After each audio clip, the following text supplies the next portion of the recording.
Frawley, American Hindu scholar, Jeffrey Armstrong, author and Vedic scholar, distinguished Indologist. With us also Vedic scholar Dushyant Sridhar. I want to start with you, Dushyant Sridhar. Sitting here in India to see 180 countries participate in yoga that's happening at the UN headquarters under the banner of Vasudhaiva Kutumbakam. First thoughts? Namaskaram to all the Astikas in Bharatadesham and world over. In my humble opinion, I feel this is a very beautiful contribution of Bharatadesham, its rishis, acharyas to the world, for the benefit of the world. A few quick points. In the Ashtanga Yoga mentioned in the sutras, the third sutram talks about asanam. Sthira Sukham Asanam. That posture which is both sturdy as well as comfortable to a person. I am so happy that India has positioned yoga in such a way that it is both comfortable and blissful to people around the world. And it gives a lot of pleasure when the Prime Minister of the country himself is leading this entire exercise, and people from all different nations are participating. At this point in time, I feel that the Oriental civilization has achieved its purpose, that religion and philosophy is for the entire humanity. Dr. David Frawley, how does the concept of yoga sync with the concept of Vasudhaiva Kutumbakam? Yes, first of all, it's a wonderful event, and the Prime Minister has spoken so brilliantly. This is the unification of all humanity, socially, politically, and spiritually. And Vasudhaiva Kutumbakam, yoga teaches it's not only just one family. We are all one self, one being, one consciousness with the entire universe. Purusha, Atma, one self, one consciousness in all beings. The total unity of existence. So naturally, we as human beings should be a family with everyone, with all creatures, with the so-called inanimate world, which is also conscious, and we must create harmony with each other. It's not enough just for us to have political, social rules. We all have to be one family, set of friends, spiritually connected. Yoga is that interconnection with the entire universe, the great cosmos over all. And it's wonderful that India is bringing that to the world. That is the message we need today. We have global communication, but a lot of global conflict as well. We need the message of yoga, and we need the message of oneself in all beings, one consciousness in all, seeing the sacred in all, being respectful to all. Minds of humans are different, but the inner being is one. Dr. Frawley, the Prime Minister also said that it is living and dynamic. Yoga is a living concept. How do you explain that to the layperson? Well, we are living beings. We are changing at every moment. We are breathing in different ways. We are having so many experiences. And yet there is the one consciousness and sense of self and being behind all of that. And for that particular purpose, yoga teaches us that. That is also meditation. That is also mantra. This whole idea that we are all one is a fact. We are all interdependent, interconnected, whether it's to the food, the air, the water, to each other. Political boundaries are totally artificial. There is one earth. The earth embraces us at every side. The sky is open to us above. So we must honor that oneness, and then we can create one family among human beings. The world, the earth is so beautiful. The universe is so magical. Why are we fighting? Why are we struggling over resources when we can create as many as we want through this bountiful planet? But we must definitely awaken within, share, be one, honor. And at the same time, you can have your differences. You can see the world from your own perspective. And we all have that. But when we look deeply, we see that there is a unity. We are like the giant banyan tree with aerial roots, massive leaves, but we are all one. Yoga is that unity. India has carried on that unity consciousness, that sense of self for all history. It's expanding today. And I would also say it's 130 years since Swami Vivekananda brought that message first to the West. And now we see India having that message at the United Nations for all countries, all people, and for the future of humanity, a yogic future for the benefit of all human beings, all living beings, the entire universe, and our ultimate destiny of higher consciousness for the benefit of all. Hariom. And the irony is that even over something like yoga, which literally means union, when politics enters, you have people fighting over the concept and the politics and the ownership of yoga. Mr. Armstrong, when we are talking about India's soft power reflected through yoga, how do you see it reflected worldwide? How does the world look at us now through the lens of yoga? It's an honor to be with you today at this historic occasion where a world leader like Narendra Modi is showing us a great teaching of yoga. The Bhagavad Gita, chapter 4 says, Yad yad acharati shreshtas, tad tad evetaro janaha, sayat pramanam kurute, lokas tad anuvartate. That when a great person shows us by personal example the behavior that is the most noble and highest that is possible for us as human beings, then the whole world sees that, imitates that, and pursues that. And that is the oneness that Dr. Frawley was talking about. We become one in behavior and in heart and in our desires to serve together with each other for the well-being of future generations, present generations, and our whole planet. The word human is from the Sanskrit word bhumi, which is the name of our planet. So we are bhumi beings. We're humans. And Narendra Modi is showing us as a great acharya how we can unite together and retain our individuality in its most perfect form, serving the planet and serving the well-being of all living entities. It's an honor to be a part of this great occasion, and this will be remembered now throughout history as a turning point, and it's a movement toward the balance point. So why do you call it a turning point in history? If you could elaborate on that. Because in yoga is yogas chit vritti nirodha from Patanjali's Yoga Sutras. Vritti means the twistedness that can occur for being within the realm of matter. Yoga removes that twistedness. That's what all these asanas show us. But they're showing us how to remove the twistedness within us. The word vritti gives us the word advertising. Advertising without benefit for everyone is the problem. This kind of advertising, including the benefit of all, is yoga. It is us coming together, being individuals in a united way that's sustainable on Matabhumi and gives a future to our children. It's a wonderful honor to be here, and Narendra Modi is showing us what great leaders should show us, teaching by personal example.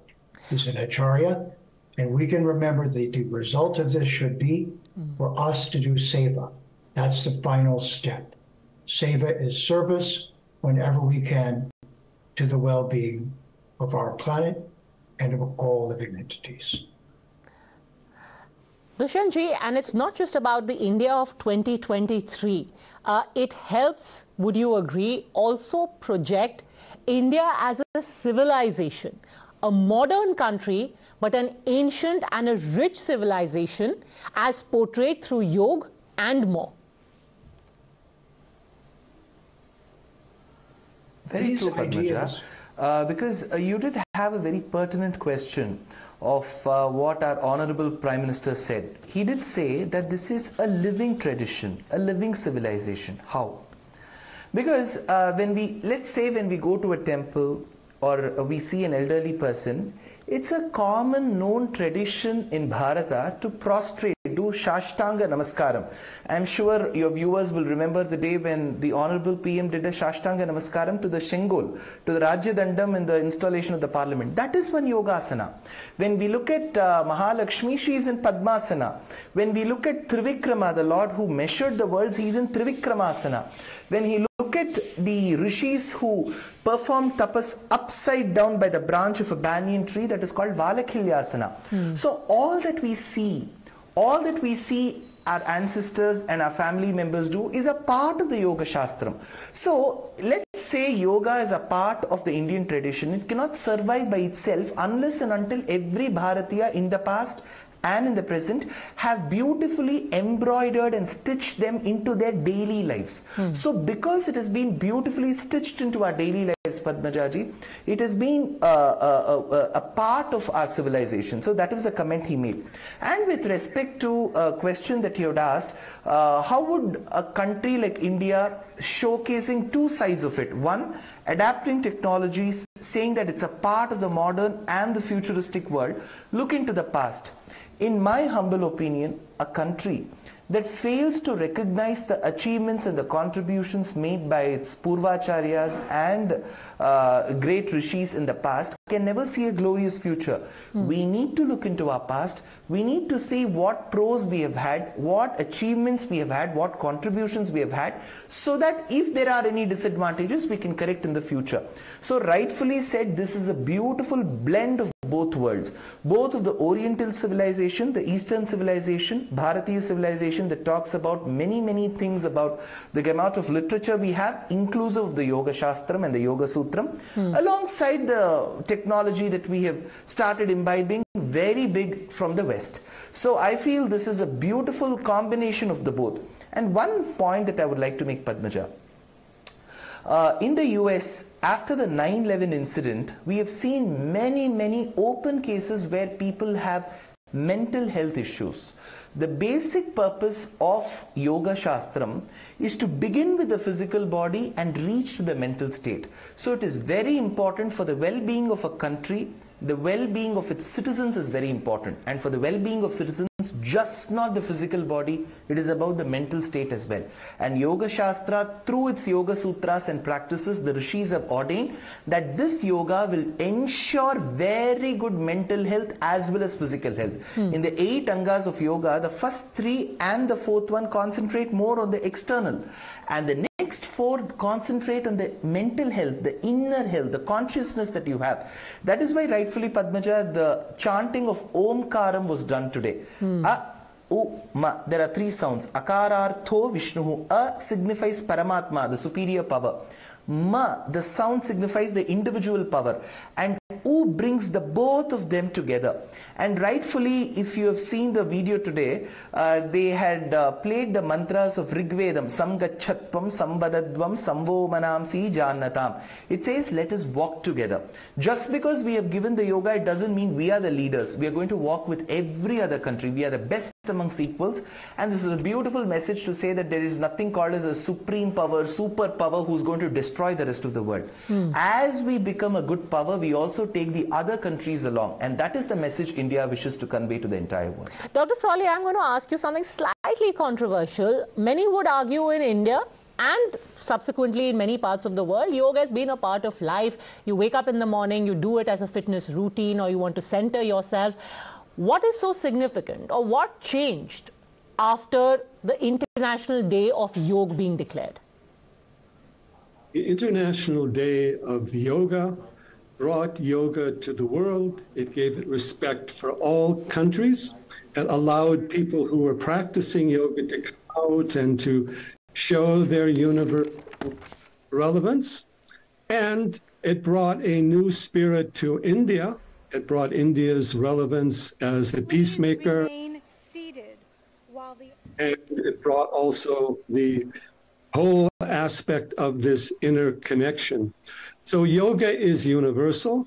Yoga is transcendent. Yoga is for the entire world. Yoga is for all humanity. Yet it is a tradition that India has shared, but also developed over more than 5,000 years. It is a tradition that has gone through adversity. It is one that has also created extraordinary teachings, not just about the body and the psychology, self-realization, prana, relating to nature, human unity. Every aspect of life in India is a yoga. Art is a yoga, music, dance, medicine is a yoga, science is a yoga, temple worship, daily rituals, daily activities, waking, dream, deep sleep. So this universal spirit of yoga has come out through International Yoga Day. India has also come back to its place as what we used to call Vishwaguru, the guru of nations, not based on political, military, and economic power, but based upon the yoga shakti, the yoga power, the power of meditation, the power of unity consciousness, the mantra that links us to all, which of course is Om. And we've seen how brilliantly our Prime Minister Narendra Modi ji has brought this message to all humanity. There's war, all these problems going. The message he's brought also to the United States right before his meeting with the entire Congress, in which the president, what a beautiful gift that India is bringing to the world. Let's share that. But it's also the gift of the world. It is the gift of the earth. It is the gift of all the universe. So let us make International Yoga Day oneness with all, and India is leading the way of oneness with all nations and oneness with all people. Hari Om. Well, that's a very beautiful way of putting it, Dr. David Frawley. Thanks so much. In fact, let me also take this across to Jeffrey Armstrong. Mr. Armstrong, what do we see happening from here on is a question that would be on the minds of many, given that from Rajpath here in New Delhi, right up to the UN headquarters there in New York, clearly, of course, India's soft power, something that we see yoga being replicated in many, many different forms across the world. Where would you see this going from here on? Clearly, the International Yoga Day has helped a lot to cement yoga in people's imagination, but where would you see this in coming years? Yes. In his wisdom, Narendra Modi. Jeffrey Armstrong, please. In his wisdom, Narendra Modi instituted Yoga Day on the summer solstice. This is because all yogis start the day Om Bhuvasva Tat Savitur Varenyam Bhargo Devasya Dhimahi Dhyo Yo Na Prachodayat. Our role model is the rising sun and its life-giving energy. As we see it rise, we say, I want to be like that. I want to be like that. When we see our political leaders putting on a beautiful demonstration of international connectedness and respect and affection, I want to be like that. This is giving us the role model for who we can be. And this light, the true light of enlightenment, is going to shine around our entire planet. This film, this day, will be seen by others. And if we institute it, we will always remember and never forget. And that's the secret mantra of yoga. Know who you are. Be grateful and connected to the source of everything. Now shine that light everywhere you go and see all people, all living entities in such a way that you foster life wherever you go. It's an honor to be here today. Well, absolutely, absolutely. And certainly, of course, a lot that we can take home from this entire event that we've seen take place, and not just an event. Dushyant Sridhar, this is clearly, over the past 9 years that we've seen International Yoga Day, perhaps on the scale at which it's happening, the the location and all of that, a very, very memorable event indeed, because certainly, of course, many would say that at a global platform like the United Nations, at its headquarters, you know, the fact that we are seeing so many people come together to participate, it's clearly in many ways a kind of validation and also perhaps a sign of the popularity that yoga has gained over the past 9 years. Very much, very much. Interestingly, when I give some of my lectures in the Western world, in many of the universities, there'll be a huge display board before, just right at the back of me. My name written, saying that the talk is on Sanatana Dharma Hinduism, and there'll be a picture of a snake charmer. I have nothing against this art of being a snake charmer, but the only thing is the Western world used to see that Bharata Desham has given only snakes and snake charmers to the world. But the reality is we have had a plethora of some of the best minds in the philosophers in our history, be it Adi Shankara Bhagavatpada, Bhagavad Ramanujacharya, Madhvacharya, Vedanta Deshika, so on and so forth. We've had a constellation of people who have thought, and Patanjali Maharishi, who gave us Yoga Sutras. So they're all stalwarts, they're all constellations and asterisms in their own right. And today, when Yoga Shastra is being presented in such a beautiful form, in such large scale, I would say that there have been many innumerable yoga practitioners in Bharata Desham in the last 2-3 millennia. I'm sure their Jivatmas, wherever they are, whether they are Muktatma or Nityatma, wherever they are, they will be very, very happy to see that Yoga Shastram is being respected, loved, and practiced for the goodwill and for the benefit of the entire humanity. Because we believed in Vasudhaiva Kutumbakam, this truly is Vasudhaiva Kutumbakam. Absolutely, and I think that's a very, very important point that you've mentioned over there, Vasudhaiva Kutumbakam. And in fact, Dr. David Frawley, you mentioned Vishwaguru a short while earlier, but the Prime Minister there, seen on stage amidst the hundreds of people who've gathered at the UN headquarters, you know, he's seen addressing young children, and also the very fact that they've posed for a photograph, quite clearly showing the kind of popularity that this event has clearly had. And what better way for the Prime Minister to start his tour of the United States, where he's visiting this time round as a state guest. It's a state visit, and perhaps only the third leader from India in the past 75 years to be accorded that honor. Yes, it is extraordinary what Narendra Modi has accomplished, raising India on the global stage, giving it global respect on so many levels: yoga, technology, diplomacy. India is probably the best diplomatic country in the world today, representing peace, not representing an agenda, wanting all countries to unite, wanting ecology to go forward, not just a particular political, local, geographical agenda. Promoting technology and a wonderful vision of the future, but also uniting us with our ancient heritage, not just the Vedas. All over the world, we've been worshiping nature, the sun. This is the day of the summer solstice. Ancient texts say yoga comes from the sun. Yoga is the power of enlightenment. Yoga connects us to the prana of the sun. Yoga is the universe. All life is yoga, as Sri Aurobindo said.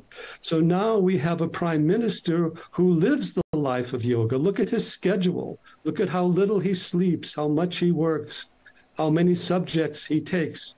He is manifesting yoga. He is bringing and renovating these yoga temples, the great temples to Shiva, Kedarnath, Kashi, Ujjain, Omkareshwar.